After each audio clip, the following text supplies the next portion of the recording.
Hello viewers, তোমরা সবাই প্রত্যেকে কেমন আছো? দেখো, আমি কিন্তু আবারও একটা ভিডিও নিয়ে চলে এলাম তোমাদের জন্য, যে তোমরা যাতে উপকৃত হও এবং ফাইনাল এক্সামে ভালো মার্কস ক্যারি করতে পারো, তার জন্যই কিন্তু আমি আজকের ভিডিওটা নিয়ে তোমাদের সামনে উপস্থিত হলাম। তো আমার যে সমস্ত দর্শক বন্ধুরা রয়েছে এবং প্রিয় ছাত্রছাত্রীরা রয়েছে, তারা প্রত্যেককে ভিডিওটা খুব কেয়ারফুলি দেখবে। আশা করি তোমরা ভিডিওটার দরুন উপকৃত হবে। তো চলো আজকের ভিডিওর যে বিষয়বস্তুটা রয়েছে আমরা দেখে নিই। তাহলে দেখো, এখানে প্রথম প্রশ্ন, অর্থাৎ যে ইউনিট 1টা রয়েছে তোমাদের, ইউনিট 1 থেকে যে ইম্পর্টেন্ট এমসিকিউগুলো আজকের আলোচনা করব, তারই প্রথম প্রশ্ন যেটা রয়েছে সেটা হলো যে এডুকেশন শব্দটি কোন শব্দ থেকে এসেছে। তো দেখো, অপশানগুলো দেখে নাও। যে এডুকেশন শব্দটি রয়েছে ফরাসি শব্দ, ইংরেজি শব্দ, লাতিন শব্দ। দেখো, এখানে কিন্তু রাইট অ্যান্সার যেটা হবে, এডুকেশন শব্দটি এসেছে মূলত লাতিন শব্দ থেকে। চলো পরের প্রশ্ন দেখে নিই। তো 2 নম্বর যে প্রশ্নটি রয়েছে, দেখো যে লাতিন শব্দ এডু শেয়ার, এই স্পেলিংটা কিন্তু প্রত্যেককে মার্ক করবে। এডু শেয়ার, এখানে এডু কেয়ারও থাকতে পারে। তো এই দুটোর মধ্যে অনেকেরই কনফিউশন হয়ে যায়। তো এখানে দেখো যে লাতিন শব্দ এডু শেয়ার এর অর্থ হলো কি, অপশানগুলো দেখে নাও। অপশান এতে রয়েছে শিক্ষণ কম, বিতে রয়েছে শৃঙ্খলাবদ্ধ করা, সিতে রয়েছে লালন পালন করা এবং ডিতে রয়েছে বাইরে নিয়ে আসা বা নিষ্কাশন করা। তো এখানে লাতিন শব্দ এডু শেয়ার এর অর্থ হলো বাইরে নিয়ে আসা বা নিষ্কাশন করা, অর্থাৎ অ্যান্সার হবে অপশন ডি, বাইরে নিয়ে আসা বা নিষ্কাশন করা। চলো পরের প্রশ্ন, অর্থাৎ 3 নম্বর প্রশ্ন কি আছে দেখে নিই। 3 নম্বর প্রশ্নেই রয়েছে, দেখো ডিউইর মতে শিক্ষার উদ্দেশ্য। ডিউইর মতে শিক্ষার উদ্দেশ্য কি? অপশন এতে দেখো দৈহিক বিকাশ, বিতে রয়েছে সামাজিক বিকাশ, সিতে রয়েছে আধ্যাত্মিক বিকাশ এবং ডিতে রয়েছে নৈতিক বিকাশ। তো ডিউইর মতে শিক্ষা হবে মূলত কি, সামাজিক, অর্থাৎ ডিউই ছিলেন একজন সমাজতত্ত্ববিদ, তাই অবশ্যই এখানে উত্তর কিন্তু অপশন বি হবে, অর্থাৎ সামাজিক বিকাশ। চলো পরের প্রশ্ন, অর্থাৎ 4 নম্বর প্রশ্ন দেখে নিই।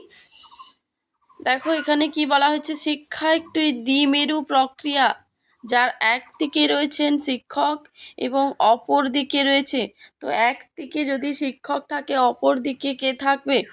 দেখো অপশানগুলো, এতে রয়েছে শিক্ষার্থী, বিতে রয়েছে পাঠ্যক্রম, সিতে রয়েছে শিক্ষিকা এবং ডিতে রয়েছে বিদ্যালয়। তো এখানে দেখো শিক্ষিকা তো হবেই না, কারণ ওপরেই দেওয়া আছে শিক্ষক। শিক্ষক শিক্ষিকা একই অর্থে ব্যবহার করা হয়। তো এখানে অপশন সি বাদ চলে যাচ্ছে। তো এখানে যেহেতু শিক্ষা একটি দ্বিমেরু বিশিষ্ট প্রক্রিয়া, যার একদিকে শিক্ষক রয়েছেন, তো অবশ্যই কিন্তু অপর দিকে কে থাকবে? শিক্ষার্থী, অর্থাৎ অপশন এ হবে উত্তর। চলো 5 নম্বর প্রশ্ন দেখে নিই কি রয়েছে। নিচের কোনটি ব্যাপক অর্থে শিক্ষার বৈশিষ্ট্য নয়? নয় কথাটা কিন্তু উল্লেখ রয়েছে। তোমরা কিন্তু কেউ আবার মানে আবেগের বশে যে ব্যাপক অর্থে শিক্ষার বৈশিষ্ট্য বলে অপশন দেখে অ্যান্সার করে দিয়ে আসবে, তা কিন্তু নয়। তো এখানে প্রশ্নটা ভালো করে দেখবে যে নিচের কোনটি ব্যাপক অর্থে শিক্ষার বৈশিষ্ট্য নয় কথাটা উল্লেখ আছে। তাহলে চলো অপশনগুলো দেখে নিই। এতে রয়েছে দেখো শিক্ষা একটি ধারাবাহিক প্রক্রিয়া, বিতে রয়েছে শিক্ষা একটি জ্ঞান অর্জনের প্রক্রিয়া, সিতে রয়েছে শিক্ষা হলো একটি দ্বিমুখী প্রক্রিয়া, ডিতে রয়েছে শিক্ষা একটি জীবনব্যাপী প্রক্রিয়া। তো অবশ্যই কি, যে ব্যাপক অর্থে শিক্ষার বৈশিষ্ট্য নয়, যখন সেটা সংকীর্ণ অর্থে শিক্ষার বৈশিষ্ট্য থাকবে, তো শিক্ষা হলো একটি জ্ঞান অর্জন, অর্থাৎ অপশন বি হয়ে যাবে সঠিক উত্তর, জ্ঞান অর্জনের প্রক্রিয়া। চলো পরের প্রশ্ন, অর্থাৎ 6 নম্বর প্রশ্নে কি রয়েছে দেখি।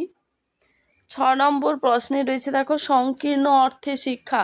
আশা করি এটার আর উত্তর কারোর অসুবিধা হবে না, আমি সরাসরি উত্তরে চলে যাচ্ছি। দেখো সংকীর্ণ অর্থে শিক্ষা অর্থাৎ কি বোঝাচ্ছে? অপশন ডি, জ্ঞান অর্জন। সংকীর্ণ অর্থে শিক্ষা বলতে কি বোঝাচ্ছে? জ্ঞান অর্জনের প্রক্রিয়া। চলো পরের প্রশ্ন অর্থাৎ 7 নম্বর প্রশ্নে কি রয়েছে দেখি। 7 নম্বর প্রশ্নে রয়েছে দেখো, বিবেকানন্দের মতে শিক্ষা হলো। বিবেকানন্দের মতে শিক্ষা অর্থাৎ অপশনগুলো আমরা দেখব। অপশন এতে রয়েছে মানুষের সর্বাঙ্গীন বিকাশের পথ, বিতে রয়েছে মানুষের মনে আনন্দ জাগ্রত করা, সিতে রয়েছে মানুষের অন্তর্নিহিত সত্তা বা শিক্ষা, ডিতে রয়েছে মানুষের আধ্যাত্মিক বিকাশ। তো বিবেকানন্দের মতে শিক্ষা হবে অবশ্যই মানুষের অন্তর্নিহিত শিক্ষা। অপশন সি হয়ে যাবে সঠিক উত্তর। মানুষের অন্তর্নিহিত শিক্ষা বিবেকানন্দের মতে শিক্ষা হলো। চলো পরের প্রশ্ন অর্থাৎ 8 নম্বর প্রশ্ন দেখে নিই। শিক্ষা একটি দ্বিমুখী প্রক্রিয়া, উক্তিটি কার? এই দ্বিমুখী প্রক্রিয়া নিয়ে কিন্তু প্রথমেও একটা প্রশ্ন ছিল যে দ্বিমুখী প্রক্রিয়া কি কি রয়েছে, এবং এখানে প্রশ্নটি রয়েছে শিক্ষা একটি দ্বিমুখী প্রক্রিয়া, উক্তিটি কে করেছেন? তো চলো অপশনগুলো দেখে নিই। অপশন এতে রয়েছে দেখো রবীন্দ্রনাথ, বিতে রয়েছে অ্যাডামস, সিতে রয়েছে রুশো এবং ডিতে রয়েছে ডিউই। তো শিক্ষা একটি দ্বিমুখী প্রক্রিয়া উক্তিটি করেছেন অবশ্যই অ্যাডামস। উত্তর হবে অপশন বি, এখানে অ্যান্সার কি হবে? অ্যাডামস। তো চলো পরের প্রশ্ন দেখে নিই। 9 নম্বর প্রশ্নটা দেখো, এডুকেটাম শব্দের অর্থ। এডুকেটাম শব্দের অর্থ কি? অপশন এতে দেওয়া রয়েছে দেখো শিক্ষা দান করা, বিতে রয়েছে লালন পালন করা, সিতে রয়েছে পরিচর্যা করা এবং ডিতে রয়েছে কি নির্দেশনা দান। তো এখানে অবশ্যই উত্তর হয়ে যাবে কিন্তু এডুকেটাম শব্দের অর্থ শিক্ষাদান, অর্থাৎ অপশন এ সঠিক উত্তর হয়ে যাবে অপশন এ, শিক্ষাদান করা। তো আজকের সেশনের একদম শেষ প্রশ্নে চলে যাচ্ছি দেখো। তো লাস্ট প্রশ্নটা কি রয়েছে? 10 নম্বর যেটা রয়েছে, ন হি জ্ঞানেন সদৃশং পবিত্রমিহ বিদ্যতে। কোথায় বলা হয়েছে এই উক্তিটি? কোথায় বলা হয়েছে? তো অপশন এতে রয়েছে দেখো উপনিষদ, বিতে রয়েছে গীতা, সিতে রয়েছে ঋগ্বেদ, ডিতে রয়েছে অথর্ববেদ। তো এই উক্তিটি মূলত কোথায় পাওয়া গেছে? গীতাতে উল্লেখ রয়েছে। তো অপশন বি হয়ে যাবে সঠিক উত্তর। বোঝা গেছে? তো এই পর্যন্তই আজকের ক্লাস।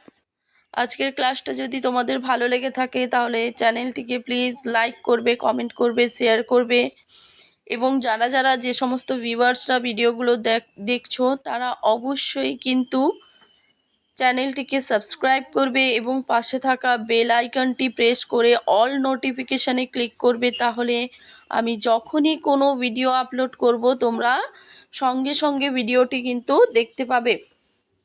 তো আজকের ক্লাস এই পর্যন্তই। প্রত্যেককে ভালো থাকবে। আবার দেখা হচ্ছে পরের ক্লাসে।